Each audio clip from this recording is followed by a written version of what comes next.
Hello viewer, আসসালামু আলাইকুম। Master take চ্যানেলে আপনাদেরকে স্বাগতম। আজ আমি দেখাবো আপনাদেরকে ফটোশপের কিছু টুল সম্পর্কে এবং ফটোশপ দিয়ে আপনারা কিভাবে জাতীয় পতাকা আঁকতে পারেন। যেহেতু 26শে মার্চ স্বাধীনতা দিবস, সেই উপলক্ষে এই টিউটোরিয়ালটি। যেহেতু 26শে মার্চে আমাদের বিশেষ দিন, সেহেতু এই পতাকাটা আজকে আমি এঁকে দেখাবো আপনাদেরকে এবং কিভাবে ফটোশপ দ্বারা এটা আপনারা তৈরি করবেন সেই সম্পর্কে বিস্তারিত একটি ধারণা আপনারা এটার মাধ্যমে পেয়ে যাবেন। চলুন ভিউয়ার, বেশি কথা না বলে ভিডিও শুরু করা যাক।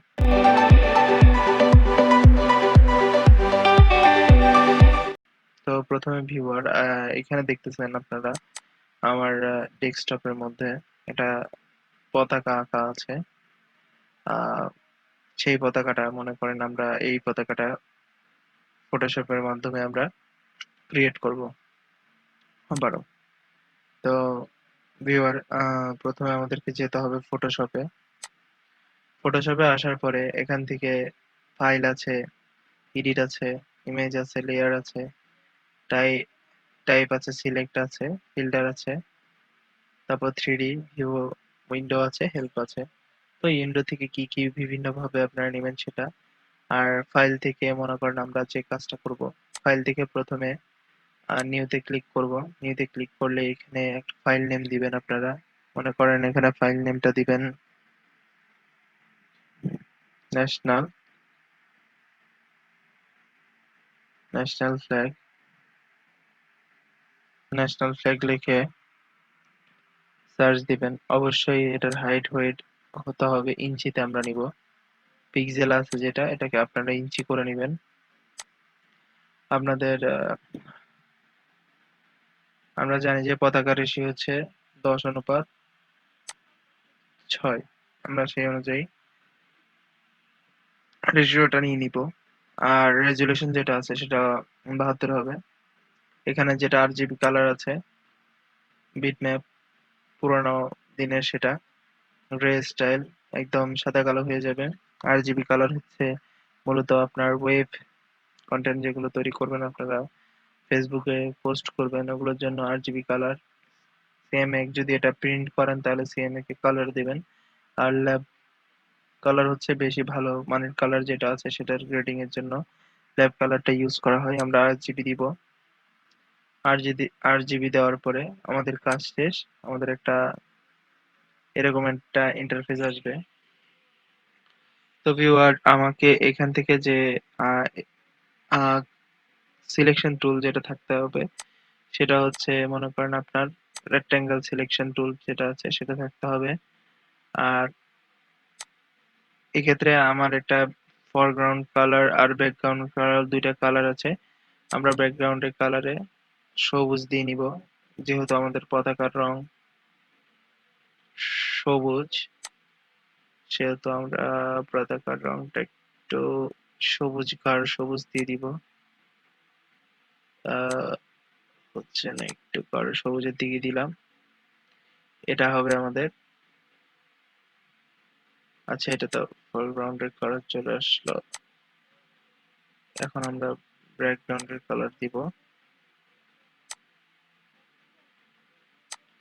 তো এটা আমাদের যেটা আছে সেটা আমাদের তৈরি করতে হলে এই যে এডিট অপশন থেকে যে এডিটে যে ফিল দিয়ে ব্যাকগ্রাউন্ড কালার ক্লিক করবেন, সবুজ হয়ে গেছে এটা। তারপর এখান থেকে একটা নিউ লেয়ার নেবেন। প্রত্যেকটা কাজের সময় আপনারা নিউ লেয়ার নিয়ে কাজ করবেন। আর এটার কালারটা চেঞ্জ করতে হবে, এটার কালারটা রেড নিতে হবে। জাতীয় পতাকা কালার মধ্যবিত্ত যেটা রেড নিতে হয়, সেক্ষেত্রে আপনি রেড নিবেন। গাঢ় রেডটা দিলে ভালো হয়। দেখুন, গাঢ় রেড নিছি। ওকে, ওকেতে ক্লিক করার পরে আপনার এখন একটা বৃত্ত লাগবে। তো আপনি এখানে যে টুলটা আছে, রেক্টেঙ্গেল টুল, এখানে হাতের ডান সাইডে ক্লিক করে এখানে আছে ইলি ইলিপ্যাথিক্যাল যেটা মার্কিউ টুল আছে সেটাতে ক্লিক করবেন। তারপরে কিবোর্ডের শিফট চাপবেন, তারপর বৃত্ত আঁকবেন।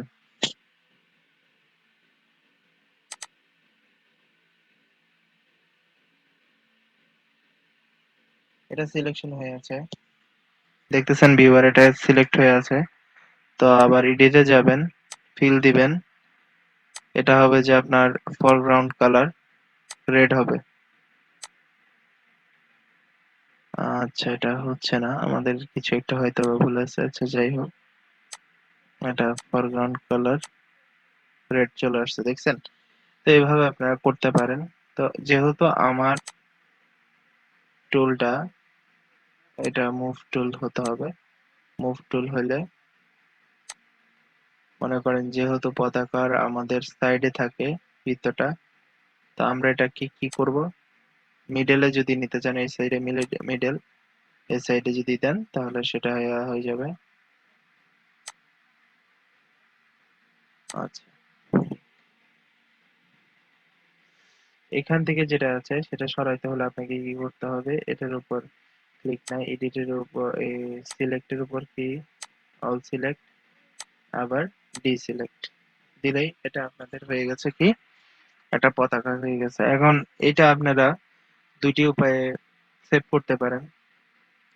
একটা হচ্ছে ফাইল থেকে সেভ করতে পারেন, অথবা যে কিবোর্ডের কন্ট্রোল প্লাস শিফট এস দিলেই এটা কিন্তু একটা ন্যাশনাল ফ্ল্যাগ নামের একটা অপশন, যেহেতু আমি এটাকে সেভ করছি ন্যাশনাল ফ্ল্যাগ দিয়ে, জাতীয় পতাকা দিয়ে, সেহেতু ন্যাশনাল ফ্ল্যাগটা আসছে। আপনারা যেহেতু ছবি নেবেন সেহেতু অবশ্যই আপনারা জেপিজি ফরম্যাটে যেটা আছে, জেপিইজি যেটা আছে এটা সিলেক্ট করবেন, সিলেক্ট করে দেখবেন সেভ করবেন, ডেস্কটপে সেভ করবেন। দেখুন আমার কিন্তু আগে থেকে একটা করা আছে এখানে, দেখুন কিন্তু আমি আর এটার কিন্তু ইউনাইটেড নাম 1 দিয়ে সেভ করা, কিন্তু এটা কিন্তু আমার ন্যাশনাল ফ্ল্যাগ দিয়ে ডেস্কটপে কিন্তু আরেকটা আহ, থাকবে। দাঁড়ান আমি আপনাকে দেখাই।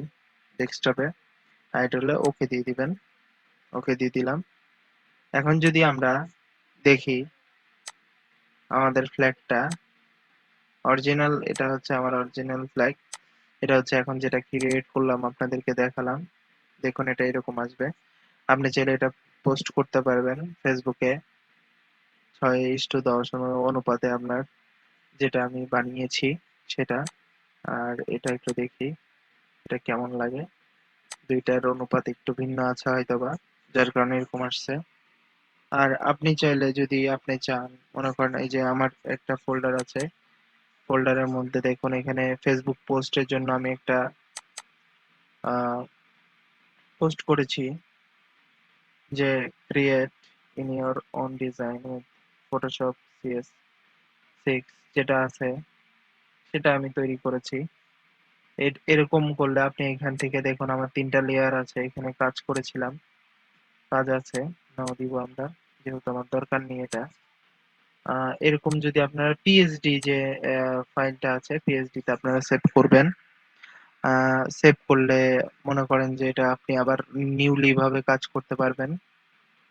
তো আশা করি ভিডিওটা ভালো লাগবে। ভালো যদি লেগে থাকে অবশ্যই লাইক, কমেন্ট, শেয়ার এবং অবশ্যই যদি সম্ভব হয় একটা সাবস্ক্রাইব করে দিবেন। আর এরকম বিভিন্ন ধরনের ইনফরমেটিভ ভিডিও যদি আপনার লাগে অবশ্যই বেল আইকনে চাপ দিয়ে রাখবেন। ধন্যবাদ এতক্ষণ ভিডিওর সাথে থাকার জন্য, ভিডিওটি দেখার জন্য। আসসালামু আলাইকুম, পরবর্তী টিউটোরিয়ালে দেখা হবে।